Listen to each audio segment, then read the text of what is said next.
You may take a seat unless you're a young person that hasn't realized fuel has gone out, and unless you're a fuel leader who hasn't realized that fuel has gone out, so you may head out that way.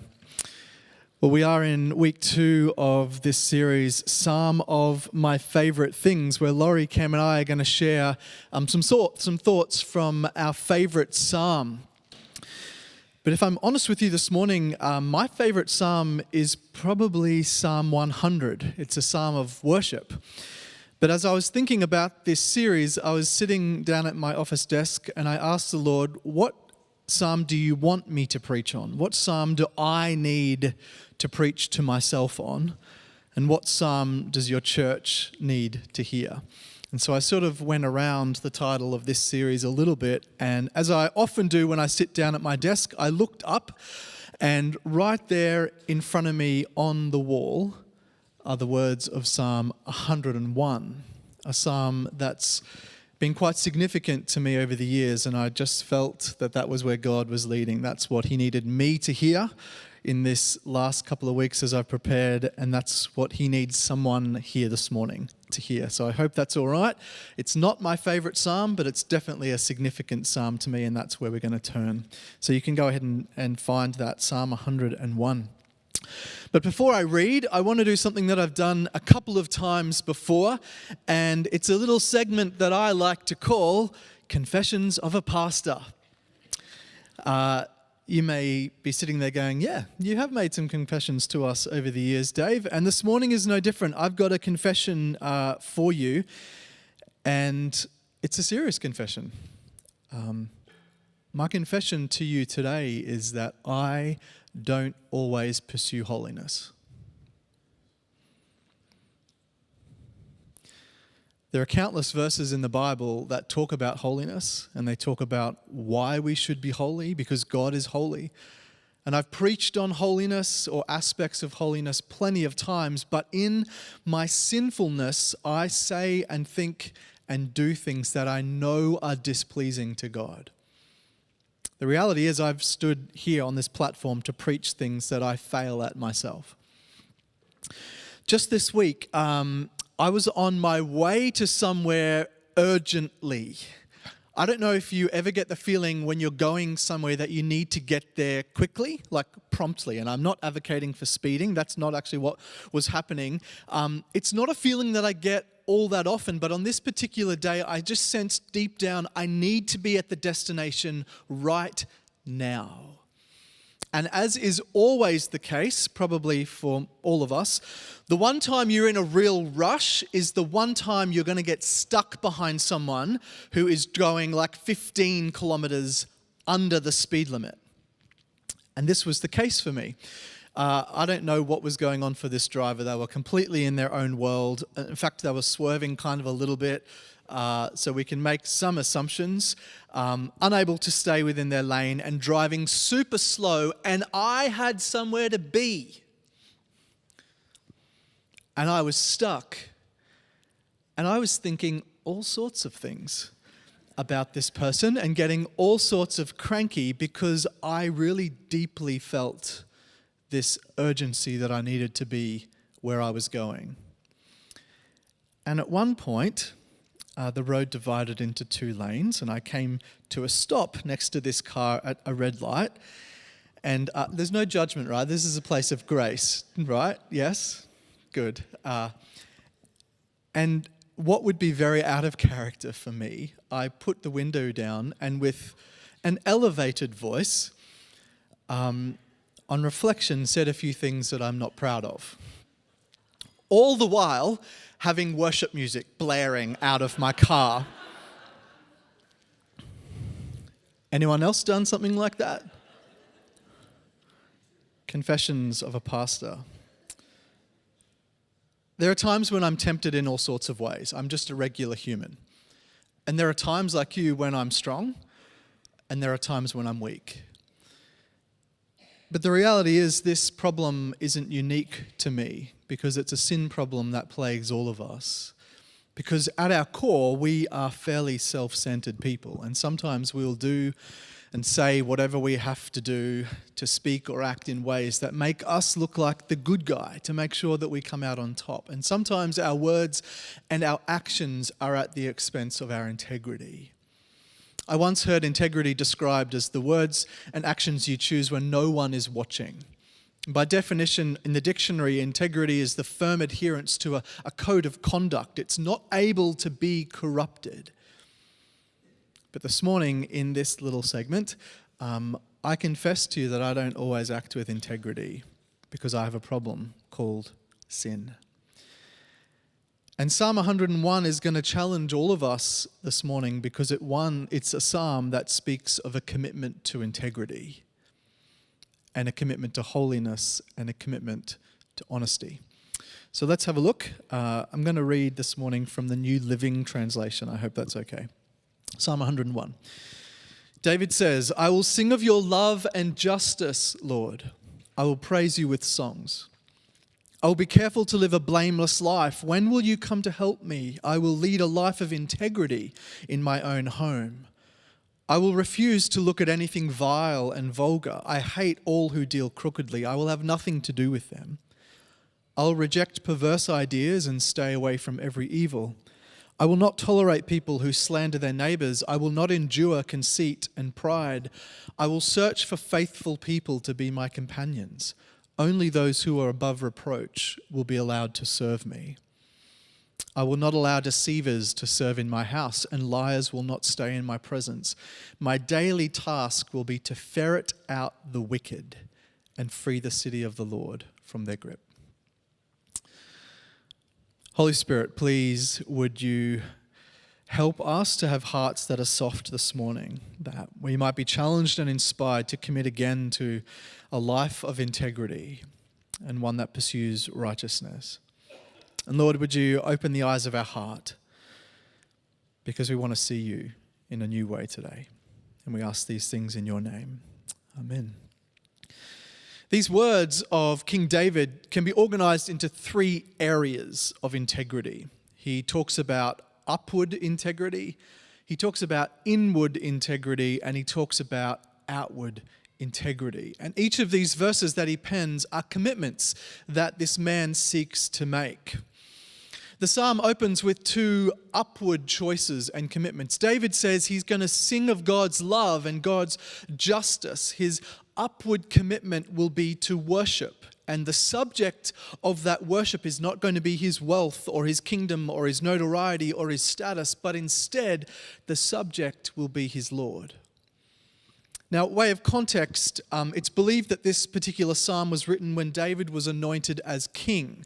In fact, he was anointed as king 3 different times, if you weren't aware. The prophet Samuel anointed him when he was just a boy, in 1 Samuel 16. And then when King Saul died, David is anointed as king over the tribe of Judah in 2 Samuel 2. And then 7 years later, David is anointed as king over all of Israel in 2 Samuel 5.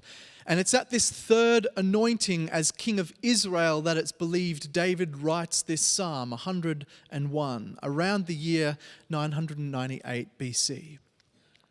And as he opens the psalm and also his time as king of Israel, he says, "As I commit to this leadership role, I will first and foremost worship my Lord. I will declare his love and his justice. I will praise his name." But we need to note that he's not just singing praise to God on this anointing day. The commitment he makes is, I will sing. I will praise. It's a commitment that from this day on, no matter what comes my way, I'm going to choose to trust and believe, God, that you are good, that you are both love and you are justice. And my response will be to worship. I think it's a very bold commitment, actually, because none of us know what tomorrow is going to hold. None of us know what this afternoon is going to hold. But having lived through everything that he has up until this point, David has found the Lord to be faithful. And he's found the Lord to be trustworthy and reliable. This is the man who stood up as a boy to take on the greatest Philistine who ever lived because he knew God was with him. God has been nothing but faithful to David. And so David stands at the beginning of his most significant leadership role, and he says, I will choose to worship. And it challenged me this week, and I wonder if it does you this morning, to ask myself, do I have this same commitment of upward integrity? Is this something that I'm willing to make and commit to again? Because for some people, life might be going great, but we know that that's not always the case all of the time. And in the times that get tough and when our faith is really tested, are we committed to integrity through worship? This is a story some of you, many of you will know, but some of you may not. And so I wanted to include it just quickly. You're probably well aware of a man by the name of Horatio Spafford. He was a man who knew something about life's unexpected challenges. He was a very successful attorney. He was a real estate investor, and he lost all of his fortune, a great deal of his fortune, in the Chicago fire of 1871. And around the same time, his 4-year-old son died of scarlet fever. And so thinking that a vacation would do his family really good, he sends his wife and 4 daughters on a ship to England, planning to join them after he'd finished some business at home. And as the ship is crossing the Atlantic Ocean, it strikes something, a terrible collision, and the ship sinks. And more than 200 people lose their life, including all 4 of his daughters. And his wife, Anna, survives, and when she gets to England, she sends a telegram that simply says, "Saved alone, what should I do?"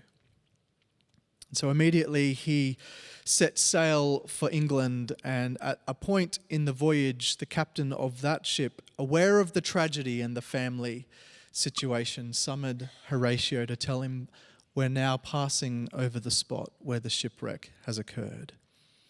And as Horatio thinks about his daughters, words of worship fill his mind. And he wrote them down, and they've become a very well-known hymn. When peace like a river attendeth my way, when sorrows like sea billows roll, whatever my lot thou hast taught me to say, it is well with my soul. This week, I watched a family enduring a prolonged dying process. A husband, father, brother, and a friend laying on his deathbed. And you know what? Every single time one of those family members had to leave the hospital to run errands or to go home and freshen up, they would lean over and they would whisper in Rod's ear, "It's okay to go to Jesus because God will look after us." I mean, this is the upward commitment of integrity that David is talking about. When times get tough, it's a commitment to worship. The band Casting Crowns described this upward integrity in a song which says, "I will praise you in the storm, and I will lift my hands, for you are who you are no matter where I am, and every tear I've cried you hold in your hand. You never left my side, and though my heart is torn, I'll praise you in the storm." And this is David's commitment from the very beginning of his kingship over all of Israel. This is his desire for upward integrity. He then pens 7 inward commitments of integrity from verses 2 through to 5. He commits to living a blameless life, or put another way, he chooses to behave wisely and in a way that will honor God. He says, "My inward commitment, irrespective of what other people might be doing or saying, my inward commitment is that I'm going to pursue a life that's blameless." And then he goes on to give some specifics as to what that might look like. Verse 2, he commits to having integrity in his home. He wants to be a good husband and a good father, to love and protect and care. Verse 3, he commits to integrity with his eyes. This commitment says, "I will honor God with everything that I look at and everything that I read and everything that I watch. And if there's something that's unwholesome or impure, I'm going to flee the temptation, because integrity is choosing righteousness when no one is watching." But we all know that in reality, of course, someone is always watching. God is always watching. Do you remember that old Sunday school song, "Oh, be careful, little eyes, what you see. For the Father up above is looking down in love. Oh, be careful, little..." Yeah, you remember it. I'm seeing you sing along. So David writes and he says, "My commitment of inward integrity today means I'm going to keep my eyes pure from sin." He says in verse 3 that he's going to have nothing to do with people who deal crookedly. Some translations say, "I hate what faithless people do and I'll have no part of it." Here he is saying there are people who don't deserve a place in my life, people who may influence me into negative things, things that displease God, things that aren't pure or in the pursuit of righteousness. And he simply says, I don't want to have anything to do with them. They have no part in my life. In verse 4, his commitment is to reject perverse ideas, to stay away from evil. This, I guess, is a bit of a continuation from verse 3. People who will influence him with perverse ideas or evil suggestions. And he says, I'm going to reject that. Psalm 1 verse 1 says, "Blessed is the man who does not walk in step with the wicked, or stand in the way that sinners take, or sit in the company of mockers." He's serious about this, King David. He wants no unrighteous influence on his internal integrity. He's prepared to take drastic measures to ensure no one has sway over him. Verse 5 says he wants nothing to do with slanderers, people who speak unkindly about others, people who stab other people in the back, people who gossip and speak maliciously and attempt to make themselves feel better or elevate their own self-esteem. And essentially this commitment comes directly from the Ten Commandments. Exodus 20:16, "You shall not give false testimony against your neighbor." David says, no way, not in my leadership. People who slander and denigrate someone's name and their character have no place here. And then verse 5 concludes with a commitment to stamp out conceit and pride. Because these behaviors aren't godly, they're not righteous. God hates pride. He hates a proud heart that thinks it can do anything without him. He hates a heart that thinks it can work out everything without his guidance and wisdom. These are David's 7 commitments of inward integrity. They're pretty challenging, aren't they? I don't know about you, but I can think of way too many times in my life when I've just gone along with the crowd. Way too many. But instead, the Christian life calls us to be someone who follows Jesus. And the original Greek word for Christian is Christianos. It comes from 2 words, Christ and Tianos. The word Christ means anointed and Tianos little. So the word Christian literally means little anointed ones. We're to speak and think and act and live in ways that honor Christ as his little anointed ones. And live in ways that strive to be righteous with a desire for integrity. And in order for me to pursue righteous living, I need a daily commitment to that with the help of the Spirit. So 2 upward commitments, 7 inward commitments, and then the psalm concludes with 5 outward commitments of integrity. And we're going to hear a little bit of overlap in these. Verse 6, he says he will search for faithful people to be his friends.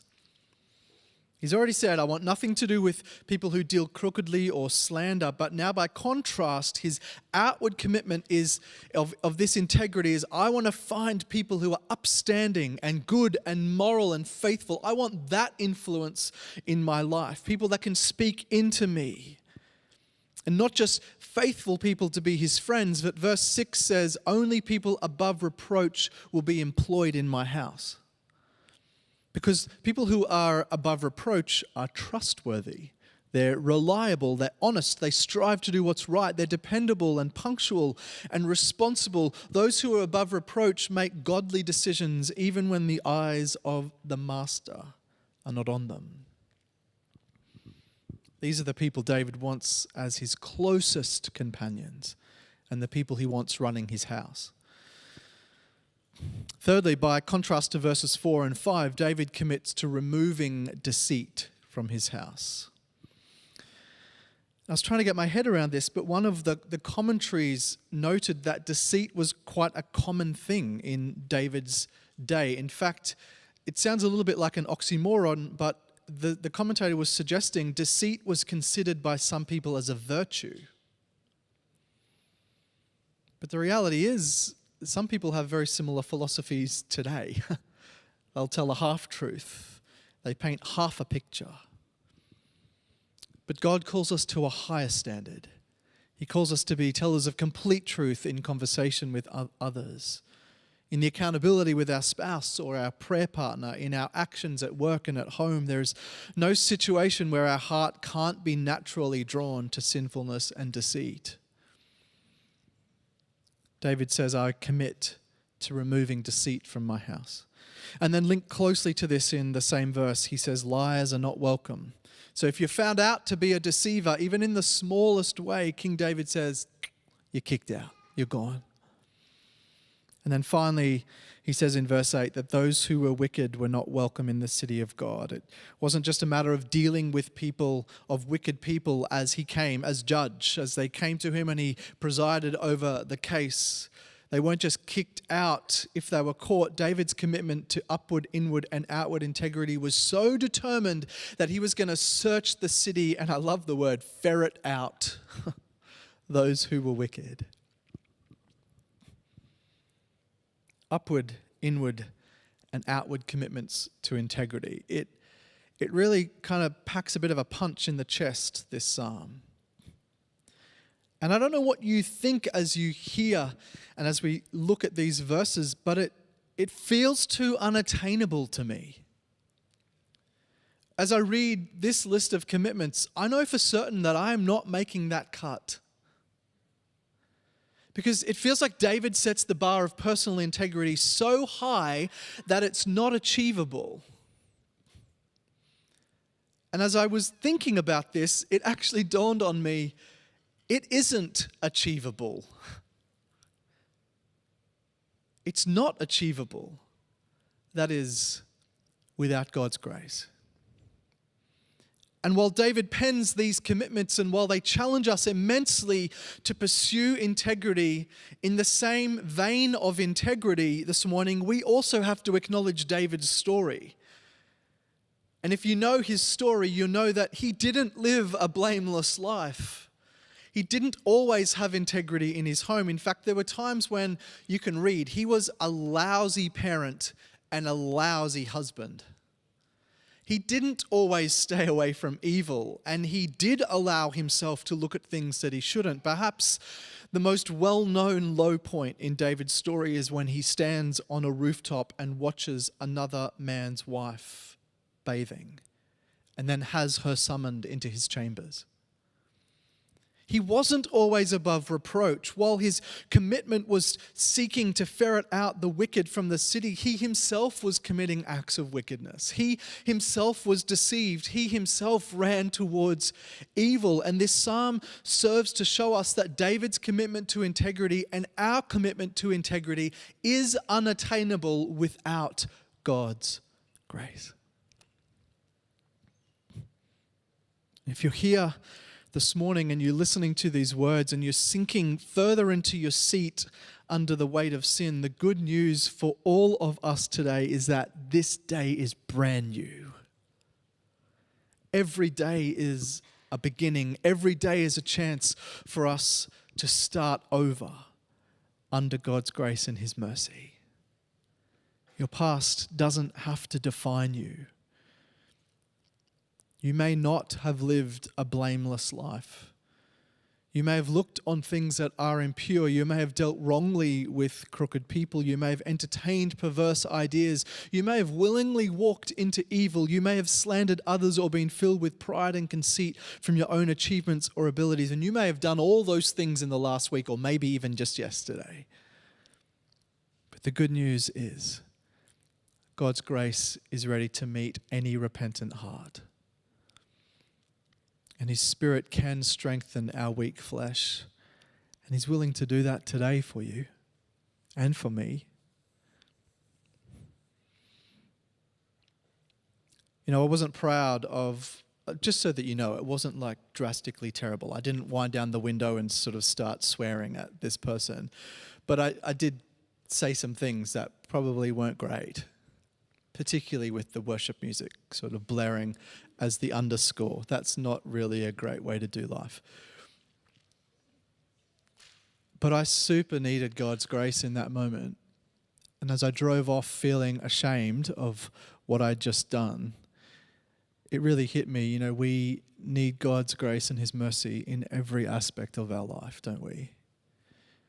Because pursuing integrity, we play a part in that. We have to learn and grow and make the choice that, you know what, next time I'm stuck behind someone really slow, even though I'm urgently getting somewhere, I'm just going to try and be patient. And whatever the thing might be in your life that you're thinking, wow, God's teaching me something in this moment, I really want us to hear that it's only ever about his grace and his mercy. Because I'm sure you realize, I realize, you are imperfect, just like me. And we all have the thoughts and the actions that go along with doing the opposite things of what we read in Psalm 101, just like David did. And the good news is God's grace will meet your repentant heart. And so if you need to experience God's grace and his forgiveness this morning, I want to pray for you. Pray for me. And if you have a desire to be strengthened in your life of integrity, I'd love to pray for that as well as we close. But just as we do close, I just want to give you a moment of quiet to firstly reflect on these words of Psalm 101 and ask God, what are you showing me from these words? Ask the Spirit. Search my heart in this. What might you be calling me to when it comes to a greater expression of personal integrity? And then allow the grace and mercy of God to wash over you. Can we take a moment to do that? And then I'm going to pray.